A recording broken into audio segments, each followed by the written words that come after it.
औज़ुबिल्लाहिमिनश्शैतानिर्रजीम बिस्मिल्लाहिर्रहमानिर्रहीम। लाखों करोड़ों दुरूद हुजूर पाक सल्लल्लाहु ताला अलैहि वसल्लम की आल पर। दोस्तों, मौत एक ऐसी हकीकत है जिसे कोई नजरअंदाज नहीं कर सकता और हम सब में से हर किसी को एक ना एक दिन मरना है, लेकिन कुछ लोगों को इसकी बहुत ही जल्दी होती है। आज की इस वीडियो में मैं आपको अपनी स्टूपिड हरकतों की वजह से मरने वाले बेवकूफ तरीन लोगों के बारे में बताने जा रहा हूँ। तो आगे बढ़ने से पहले अगर आपने हमारे चैनल को सब्सक्राइब नहीं किया तो हमारे चैनल को सब्सक्राइब कर लें ताकि मजीद इंटरेस्टिंग वीडियोस आप तक पहुंचती रहेंगी। Number 5, grenade. दोस्तों, हैंड ग्रेनेड एक बहुत ही डेंजरस ऑब्जेक्ट है। आपने फेसबुक पर बहुत से ऐसे लोग देखे होंगे जो कि मुख्तलिफ गन्स और वेपन्स के साथ सेल्फीज बनाकर शो ऑफ करते हैं, लेकिन कभी कभार ये एफिशिएंसी भारी भी पड़ सकती है।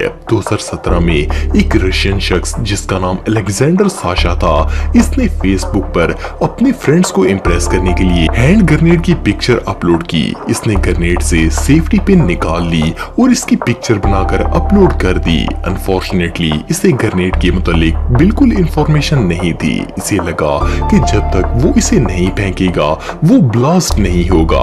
इस पिक्चर के अपलोड होने के चंद मिनट बाद ग्रेनेड ब्लास्ट हो गया और अलेक्जेंडर की मौत वाकया हो गई। लेकिन बहरहाल इसकी पिक्चर ने एटलीस्ट 7 लाइक्स तो ले ही लिए। Number 4, railway line. दोस्तों, दुनिया में लाखों लोग ऐसे हैं जो कि डेली ट्रेन में सफर करते हैं, लेकिन सबवे पर ट्रेन का इंतजार करना बहुत ही मुश्किल काम है। लोगों के पास एक ही ऑप्शन होता है कि वो स्क्रीन पर ट्रेन की अराइवल का टाइम देख सकें, लेकिन 2005 में रोमानिया के एक शख्स ने ट्रेन स्केड्यूल चेक करने की बजाय अपने कानों से ही ट्रेन की आवाज सुनने का फैसला किया। इसके लिए ये रेलवे लाइन पर लेट गया और पटड़ी पर कान लगाकर ट्रेन के आने की आवाज सुनने की कोशिश करने लग पड़ा। अनफॉर्चुनेटली एक एक्सप्रेस ट्रेन फुल स्पीड से आई और इसे हिट कर दिया।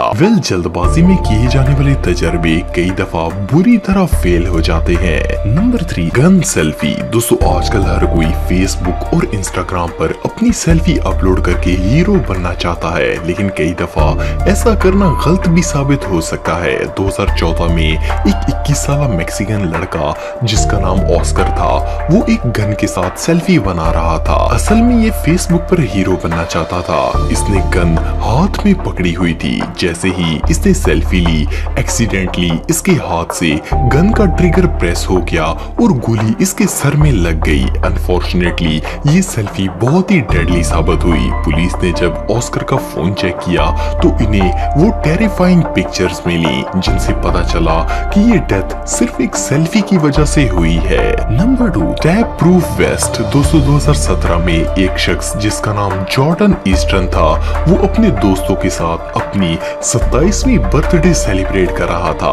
पार्टी के दौरान इसने शो ऑफ के लिए अपने दोस्तों को बताया कि इसने एक स्टैब प्रूफ वेस्ट पहनी हुई है। ये वेस्ट असल में बॉडी को प्रोटेक्ट करने वाली एक जैकेट होती है जिसे कपड़ों के नीचे पहना जा सकता है। ये वेस्ट चाकू और मेटल के हमलों से बॉडी को बचा सकती है। जॉर्डन ने सबको इम्प्रेस करने के लिए एक किचन नाइफ लिया और सीधा अपनी चेस्ट पर मार दिया, लेकिन अनफॉर्चुनेटली ये वेस्ट बहुत ही लो क्वालिटी की थी और चाकू सीधा जॉर्डन की चेस्ट में लग गया और चंद मिनटों बाद इसकी डेथ हो गई। कभी कभार शो ऑफ बहुत ही भारी पड़ता है। Number 1, TV wire. दोस्तों, 1989 में माइकल गार्विन नामी एक शख्स कत्ल के जुर्म में गिरफ्तार हुआ। कोर्ट में इसका जुर्म साबित हो गया और इसे मौत की सजा मिलनी थी, लेकिन जज ने इसे इलेक्ट्रिक चेयर से एक्सिक्यूट करने की बजाय उम्र भर कैद की सजा सुना दी। गार्विन बहुत ही खुश था क्योंकि एटलीस्ट इसकी जान तो बच गई थी। जेल में आने के कुछ दिन बाद इसके प्रिजन सेल का टीवी खराब हो गया तो इसने टीवी खुद रिपेयर करने का फैसला किया। जेल सेल में बैठने की जगह नहीं थी तो वो मेटल से बनी टॉयलेट सीट पर बैठ गया और टीवी की वायर को दांतों से छीलने लगा क्योंकि जेल में इसे किसी ने कटर तो नहीं देना था, लेकिन इस बेवकूफ ने स्विच ऑफ नहीं किया जिसकी वजह से इसे करंट लग गया। ऊपर से ये पानी से भरी हुई मेटल सीट पर बैठा हुआ था। तो इलेक्ट्रिक शॉक से इसकी मौत वाकया हो गई। वेल ये सजाई मौत से तो बच गया, लेकिन अपनी बेवकूफ हरकतों से नहीं बच पाया। दोस्तों वीडियो अच्छा लगा हो तो लाइक जरूर करें, अपने दोस्तों के साथ शेयर करें, और अगर आप हमारे चैनल पर नए हैं तो हमारे चैनल रहमत इस्लाम को सब्सक्राइब करना बिल्कुल भी ना भूलिए। अल्लाह निगहबान।